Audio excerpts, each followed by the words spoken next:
Guys, I have a crazy story about dating that I want to share with you. So, this is not something that happened to me, but this was a friend that I grew up with in Italy. Um, she was in my middle school class, and this was, of course, I think at the end of her high school year. So, this is more was not in middle school because we were like 13. So, I think she was 19 and she got married after I think 3 or 4 months of knowing her boyfriend. And now in Italy, we take our time to get to know people. So I was thinking the whole time, oh my gosh, you are going too fast. Like, how do you make that decision of marrying him if you don't even know him that much? Anyway, they got married.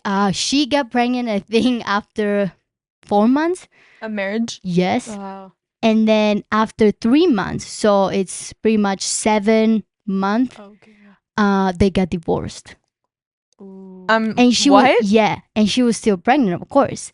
And the husband was, I mean, present for the baby, but they didn't talk to each other. And I remember when I found out, I'm like, oh my gosh, this is like so dramatic. Like, this is not good. And so I guess I want to ask you guys, why do you think this relationship turned out the way it did?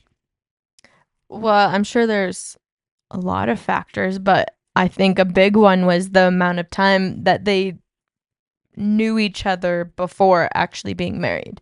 Yeah. Not even just dating, because I feel like you can know someone for a long time and then have a shorter dating life, I absolutely. guess, but you're still getting to know them during that time. But Yeah. to me, it sounds like they didn't know each other very well at all. Yeah. Yeah, that's a really big risk. I know I've heard of people where they get I know a couple who got engaged 2 weeks after meeting. Yeah. Oh my gosh. And you know what? They're happy, I guess. You know, Mhm. who knows what their marriage is actually like, but for them it worked out.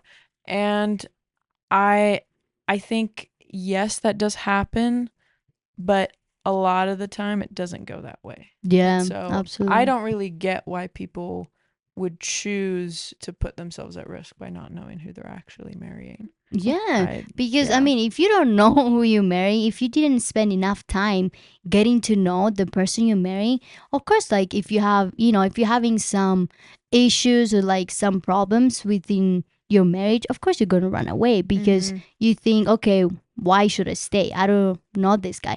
I think there are some steps that we need to follow when we are trying to getting to know someone. Yeah. This is Erica. I'm Savannah. And it's Kallie. And this is the Head Over Fields podcast.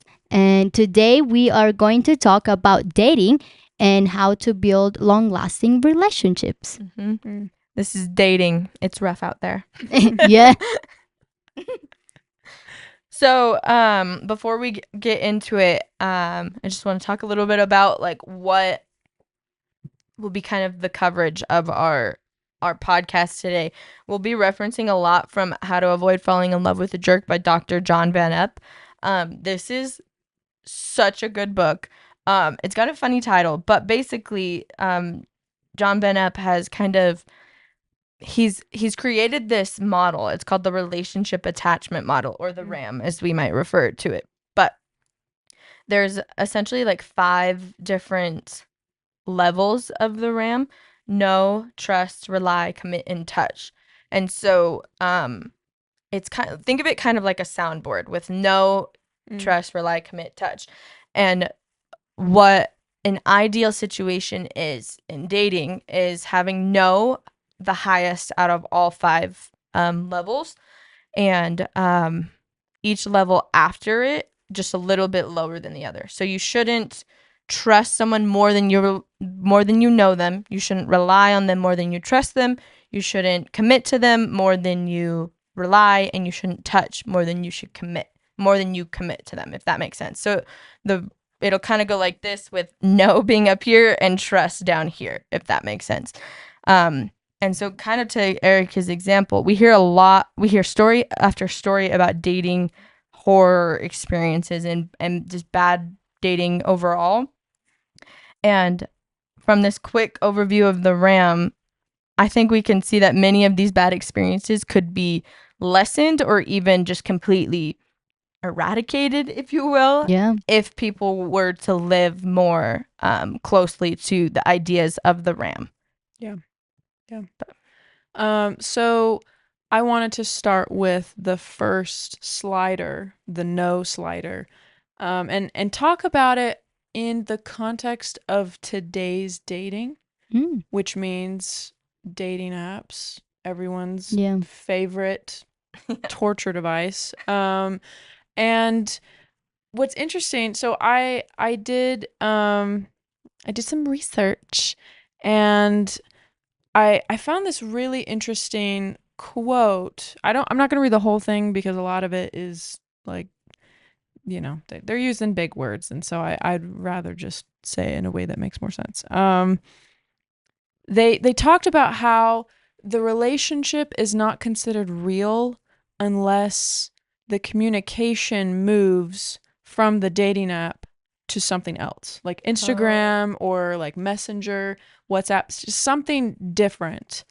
And then they also talked about how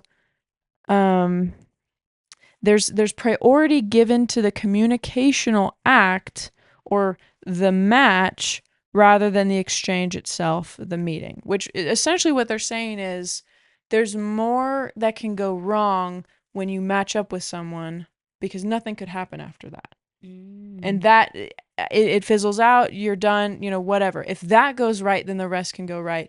People don't necessarily focus on actually getting to know one another. It's more about, did you match?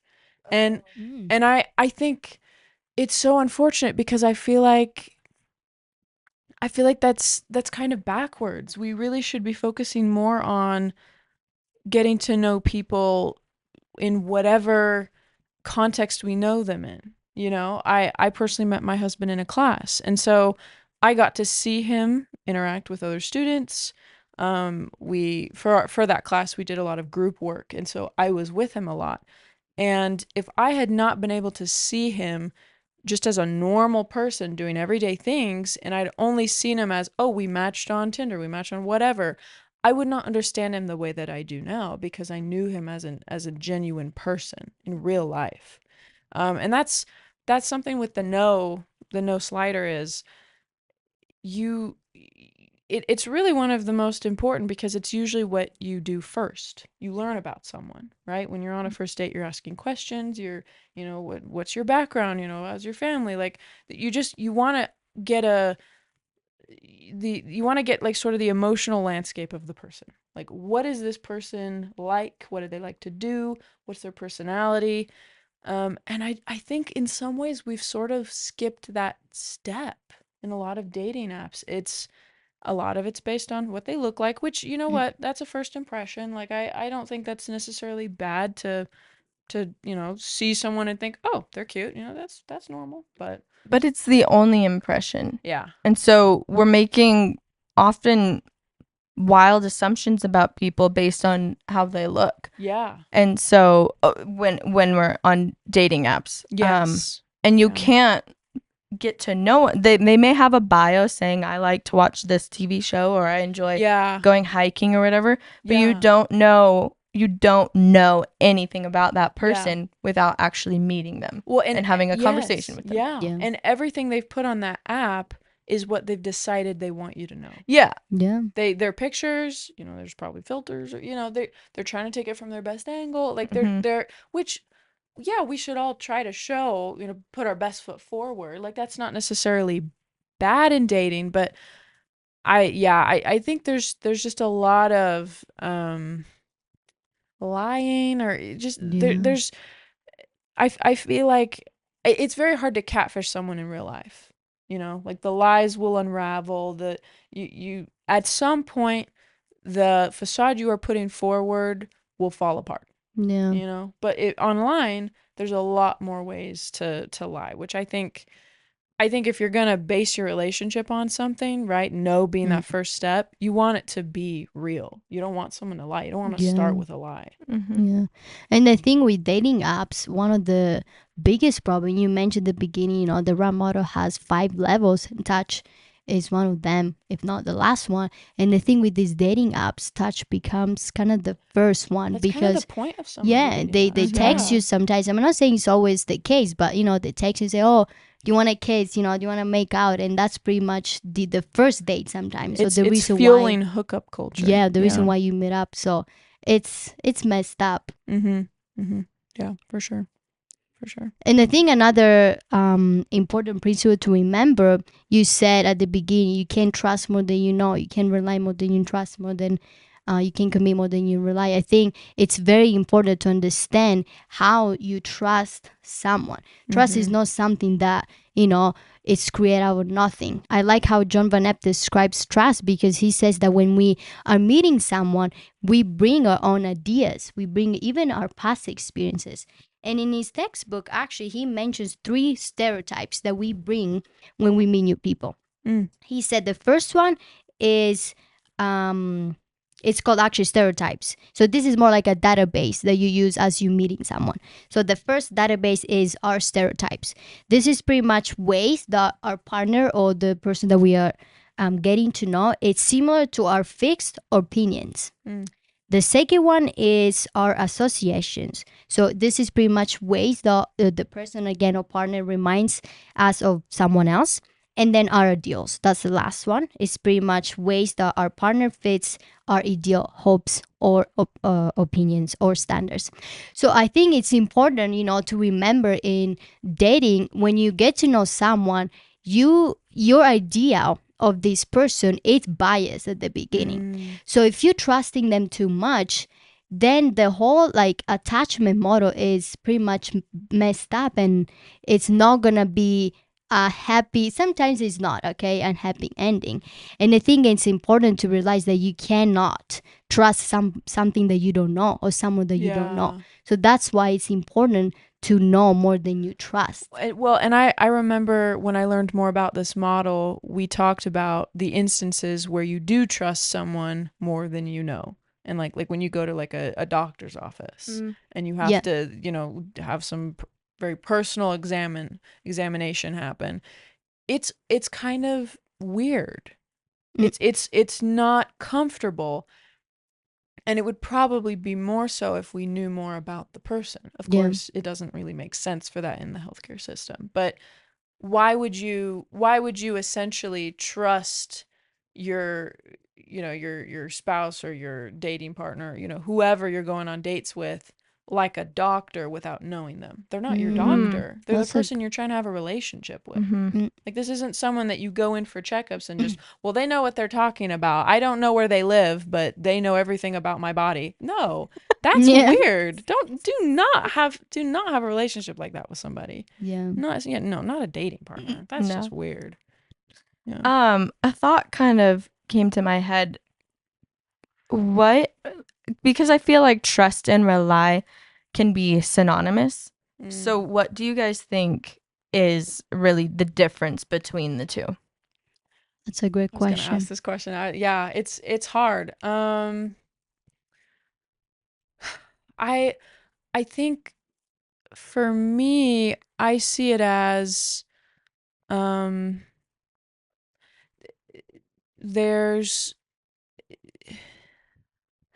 it's sort of the person's relationship with your needs. So with trust, you know how you're willing to share your needs with them, but in rely, you expect them to meet those needs.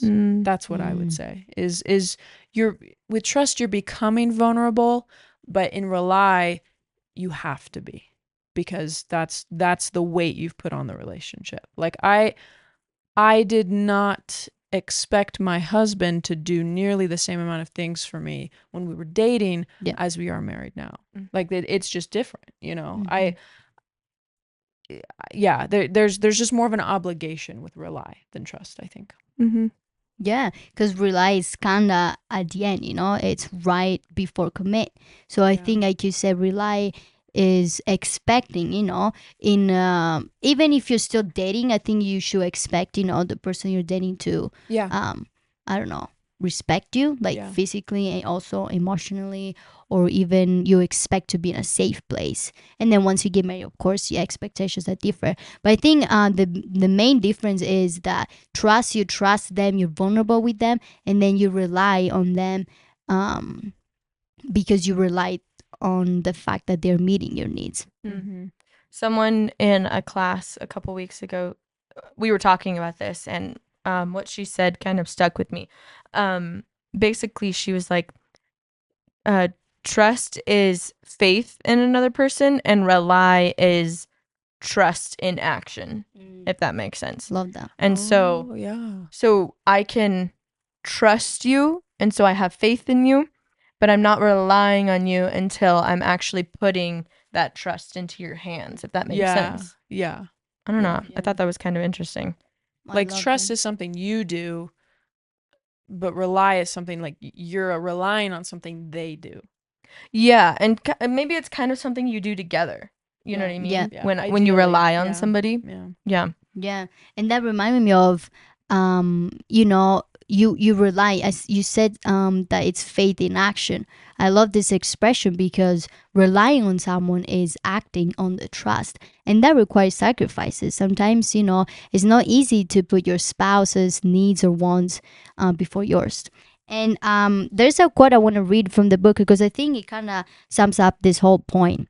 It said, "Not until love requires sacrifice does it earn the right to be called love."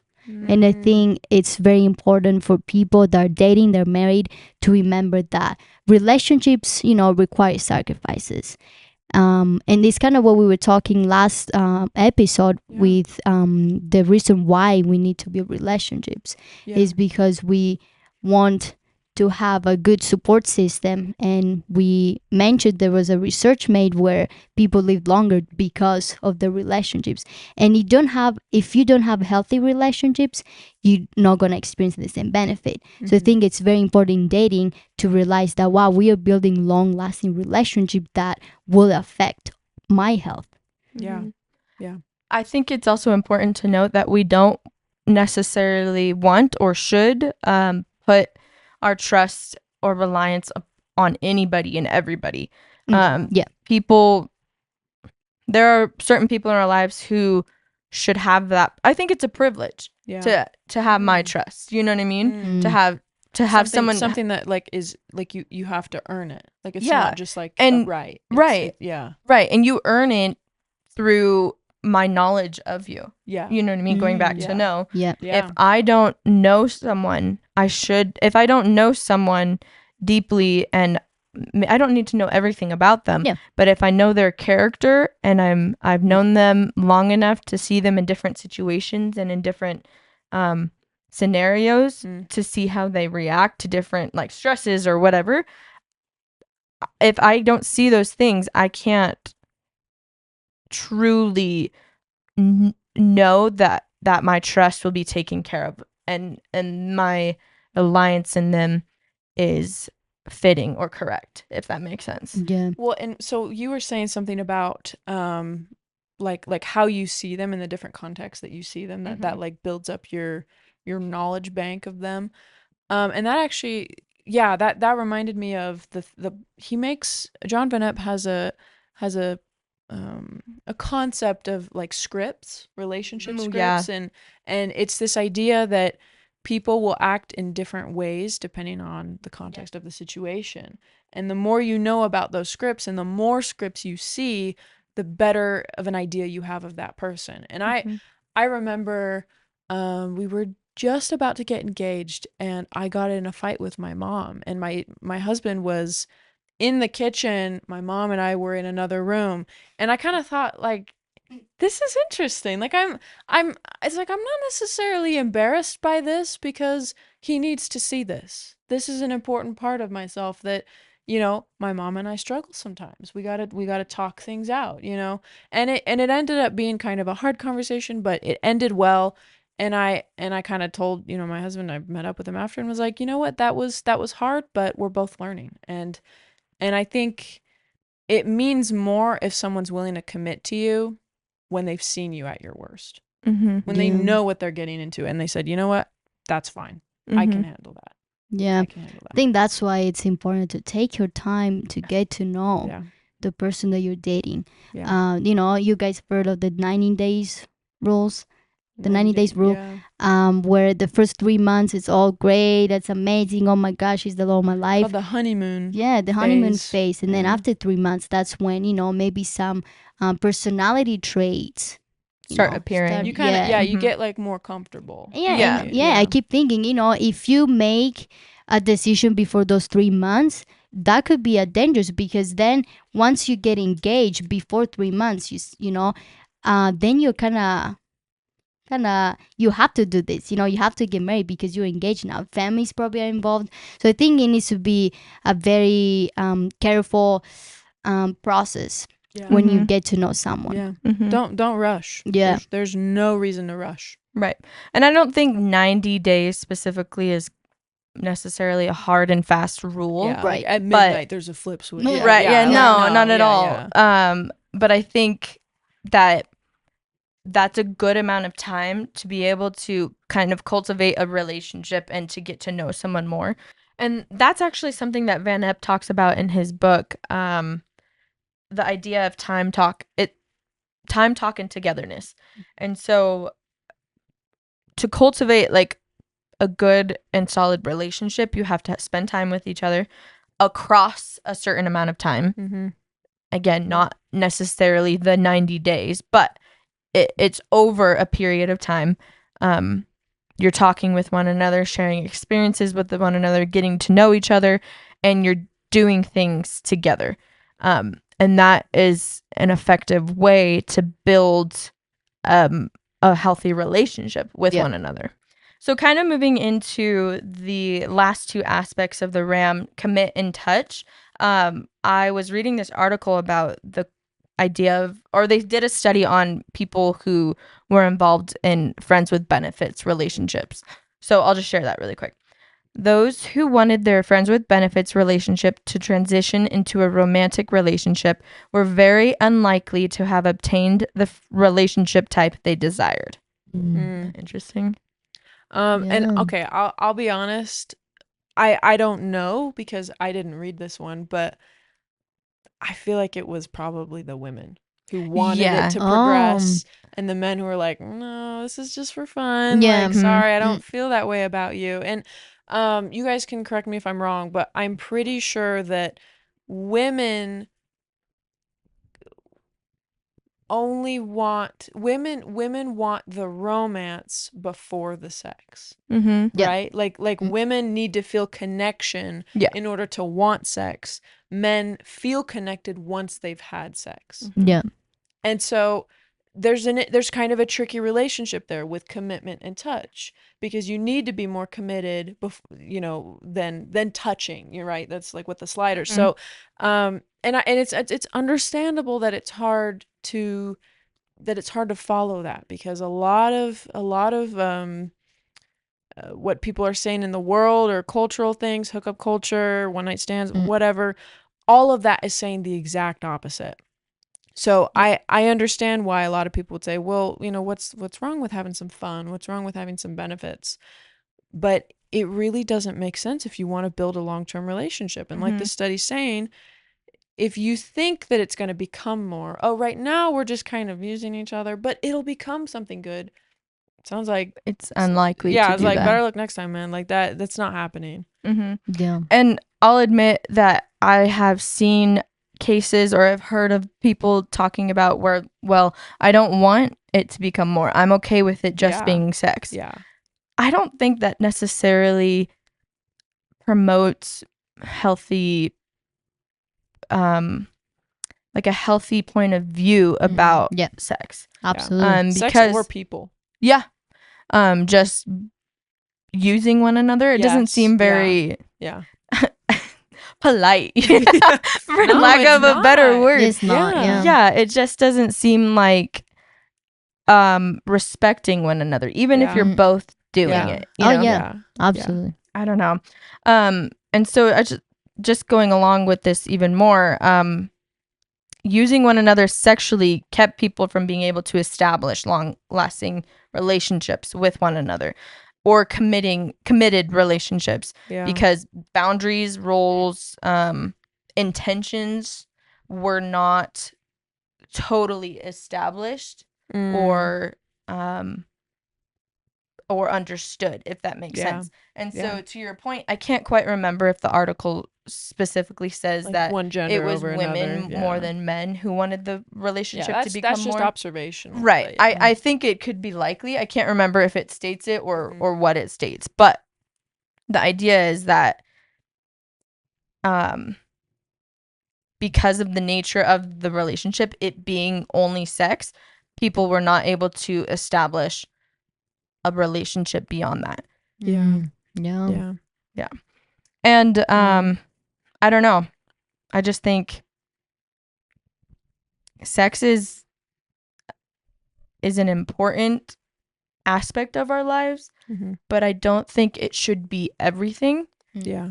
And kind of going back to what we spoke about in our last episode about individualism, if I'm using somebody for my own sexual pleasure and not having any other form or any other Like reasons relationship to with connect. them, Yeah. Mhm. then I'm very individualistic and I'm Yeah. very focused on myself and my wants, Yeah. not needs. Going back to that conversation too, it's not about how we can build something together. It's Mhm. about my own What do I get gratification. out of it? Yeah. Yeah. And I have to say, this relationship attachment model really helped me with my relationship with the relationship with my husband. And I think that following the steps, and following each levels really helped me to understand, to know my husband. And then it was easy for me to trust him, to rely, to touch, or even to commit, because I knew him. I Mhm. knew who I was dating, and I knew who I was pretty much getting married. Yeah. Mm-hmm. Yeah. I didn't know about the RAM when I was dating my husband. So I'm kind of amazed that we did end up following it. I love how the RAM has helped me be less selfish with my husband. I focused a lot more on his needs rather than just my wants, especially because commitment was something we had to pace.